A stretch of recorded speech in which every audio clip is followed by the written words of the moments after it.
So, Lisa, are the trains up and running yet? Del, no trains yet. We had expected trains about an hour ago. Now BART tells us it'll be another hour before limited service does begin. We just went to a BART station. It was locked and closed, but an overhead announcement could be heard saying, find other means of transportation. BART is closed until further notice. Quote, we are trying to staff positions. And we know that the unions have gone on Twitter and said they are trying to get employees in place to get the system up and running again, which means if commuters can wait till 6 a.m. local time, they might be able to find a train with a limited service.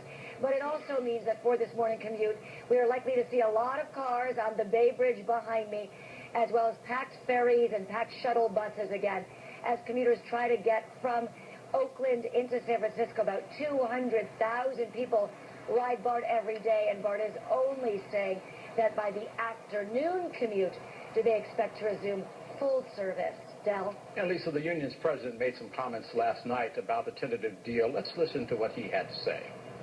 This was not a financial strike. We apologize to our riders for the hardship you have experienced this past few days. We're able to stand up for workers' rights, safety, and the riders' safety. So what were the major sticking points in the negotiations, and just what did they have to do with riders' safety? Well, they continue to remain vague, and they say they don't want to give details until they've brought the contract to the rank and file. But basically, consistently, they've been saying work rules are what was holding up an agreement.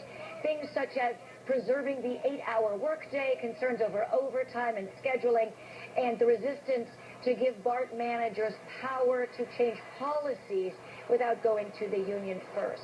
And Lisa, California's Lieutenant Governor Gavin Newsom also had a message for BART workers and the management, and this is what he had to say.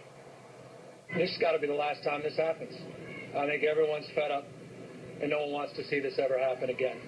The people of this region don't deserve it, and the folks behind me on both sides don't deserve this.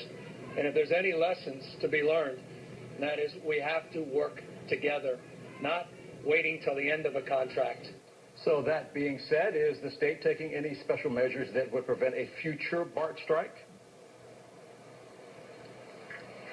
That conversation has begun. I caught up with Governor Jerry Brown yesterday. He was very angry about this strike, and he has supported legislation that would ban future transit strikes here in California, much like cities in Chicago, New York.